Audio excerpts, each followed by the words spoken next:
Mami, dinadala? Opo. Oh. Sa akin po natutulog. Tapos kukunin niya sa'yo. Hindi po sa akin na po talaga. Ha? Hindi na po umuwi sa akin po na tutulog. Pinaalagaan lang sa'yo o binigay na sa'yo yung bata? Hindi po sa akin po lahat. Pag dumating po ang nanay galing sa trabaho, kasi stayin po nanay niya po eh.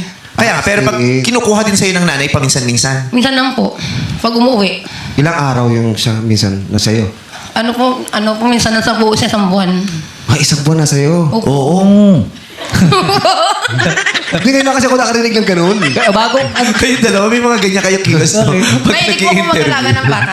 Ano, no? Mahilig po akong mag-alaga ng bata. Magaan ang loob niya sa mga bata. Opo. Mahaba ang pasensya mo. Yes. Oo, kasi mahirap mag-alaga ng bata. Oo.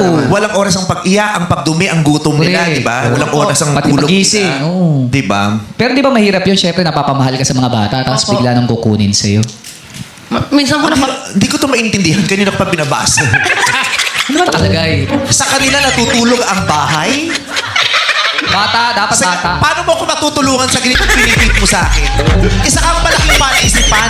Naguluhan lang. Nag-host ako. Pilit kong gawin yung trabaho ko. Pero lumipad yung isip ko rin. Sabi ko, ano yun? Pero kanila natutulog ang bahay. Pero ang maganda niyan, sinusweldohan siya dun ha. Sinusweldohan siya ng bahay para matulog sa Diba? kanya. Huwag mo akong ginugulo sa bahay. Paano iintindihan mo sa kanila? Kanino ko pa alam mo ba?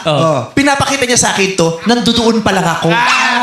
Di pala Hanggang tayo. makarating na ako, hindi ko talaga maisip. Ano bang gusto niyang sabihin ko na sa kanila natutulog yun?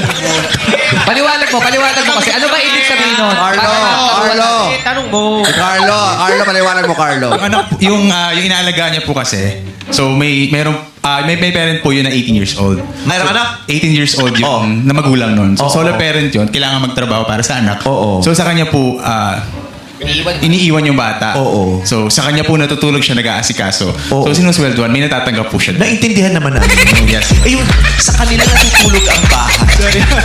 Sa kanya natutulog ang bata. Sa kanila natutulog ang bahay. Sorry ah.